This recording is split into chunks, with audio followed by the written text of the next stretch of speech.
Hi, everyone, and welcome to Module 1, where we're going to be introducing these core concepts of risk.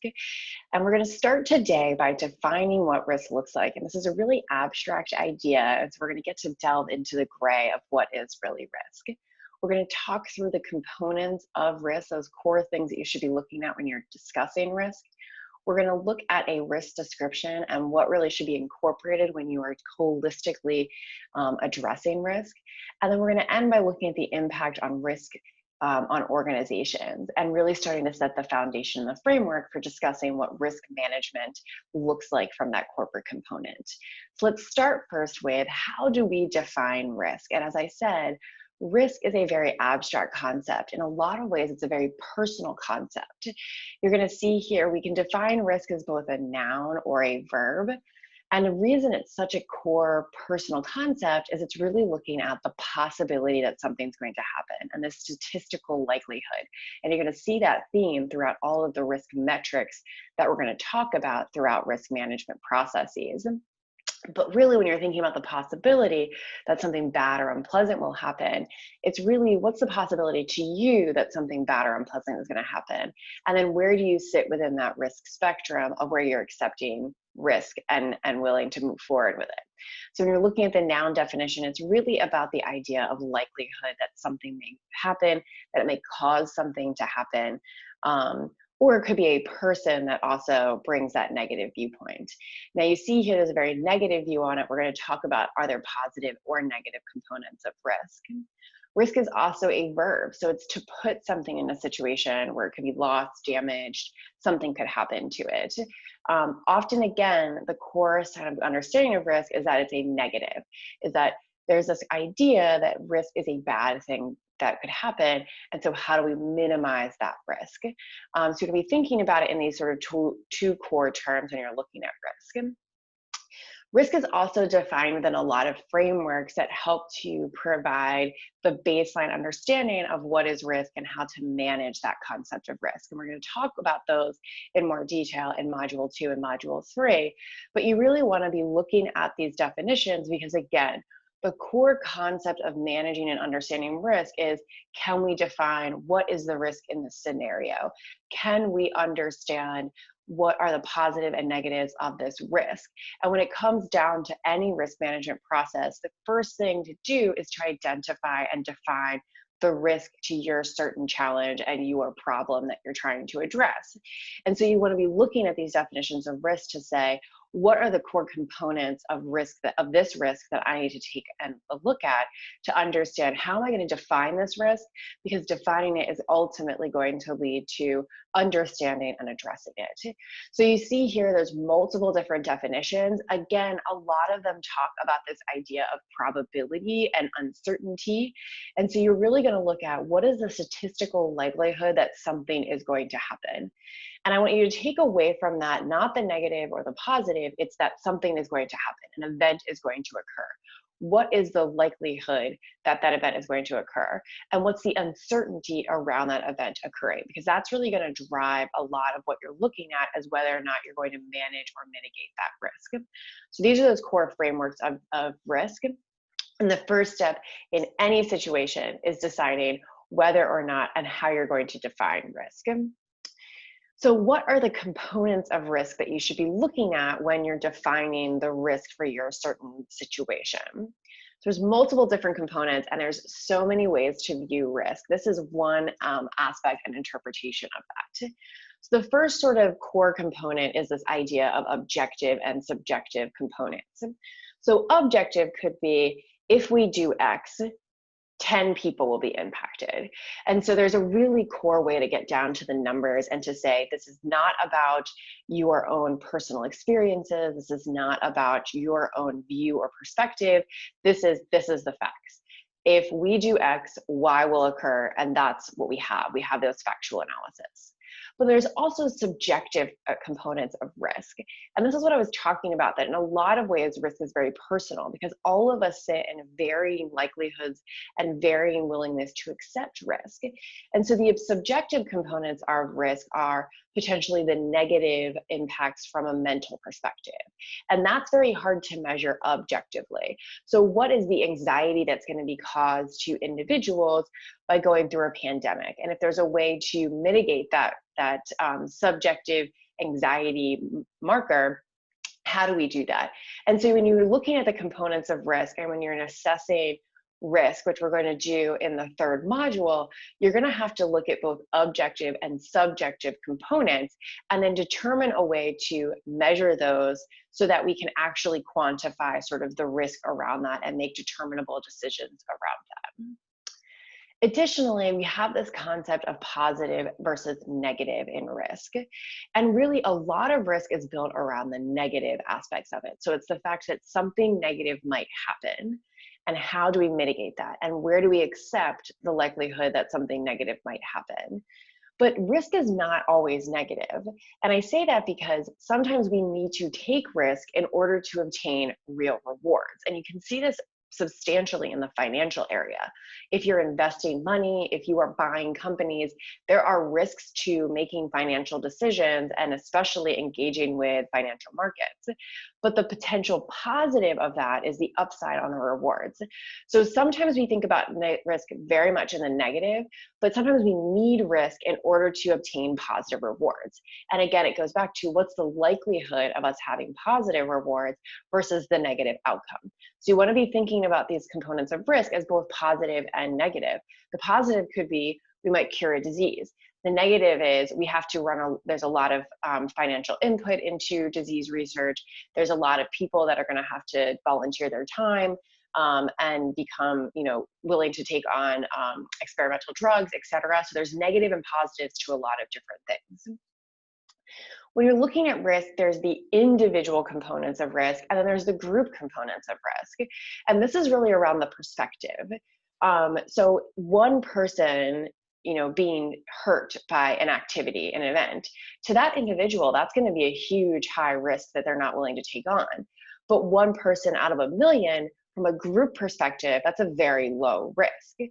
So you want to be taking a look at risk from both of these perspectives because both are very valuable to understand, because the more that people perceive the risk at the individual level, the less they're going to be willing to accept that risk at the group level. So a lot of this is built on perception, but then it's also on perspective, and you need to take both perspectives into account. And then finally, you have the risk when you're looking at it from a private organizational standpoint, so a business standpoint, but then you also have the societal risk as well, and looking at it from a society perspective. We at businesses might take certain risk because we are profit oriented or much more in line with certain risk components than we are willing to accept at the societal level. And so what you often see is that laws go in place to protect the societal viewpoint and to ensure that organizations are taking risks within the boundaries of what we as a society are willing to accept. So when you're breaking down risk, and we're going to be looking at the problem sets of risk, you really need to be focused on these different components, these different perspectives and viewpoints as you go through it, because each one is very valuable and you need to take each into account when you're looking at probabilities, the positives, the negatives, etc., around risk. So these are those core components you really need to be looking at. So ultimately, when we're looking at risk, assessing risk, and identifying risk for an organization, for a society, for a problem, you really want to be looking at creating a risk description. There's a lot of components to a risk description here. And when we build out through risk management and risk assessment in the following two modules, you're going to see this broken down in more detail. But a risk description at its basis is really breaking down, what is this risk? So are we going to name this risk? How are we identifying it? What is the nature of the risk? Who is impacted by the risk? That's the stakeholders. What risk tolerance are we going to have around this as a society? What risk tolerance as a business, as individuals? What's the likelihood and magnitude of the event? We're going to talk about that in a risk matrix in the coming module. Is there a control standard or a target level of risk that you're looking to meet? So the risk today might be very high, and you might say, listen, we're willing to accept a medium risk in this, but how do we get to that? What's the responsibility around that risk? Who is going to be really addressing it? Can we improve the risk? That's what I just said. We were at a high risk, we want to move to a medium risk. And how are we going to do that? How do we move risk from one level to another level? And then how do we audit that? Because at the end of the day, risk has to be identified, addressed, and then monitored, because risk is going to change over time. It's going to evolve. And so we really need to make sure there's the ability to go back and audit what is going on. And this is especially important from a corporate perspective, to understand and maintain and manage risk at a level that's acceptable to that corporation. So this is ultimately, when you're talking about risk management, and when we're going to drill down into risk management and processes around that, this is the core of what you want to come out with. That you want to come out with this risk description. And so finally, what is the impact of risk on organizations? And really, this is a lot of risk is discussed about in that enterprise risk management component. And really, how are we managing risk at the organizational level? And again, this is really around this concept of an event that impacts the business, and its likelihood of impacting the business, really. So at its core, risk is there is a potential for an event. It is going to impact our business. How? We have to determine. And then what's the likelihood of that event occurring? And then are we willing as an organization to accept that risk? Or do we want to mitigate that risk? And there's a lot of ways to mitigate risk, but we need to first identify the risk and understand that it's out there.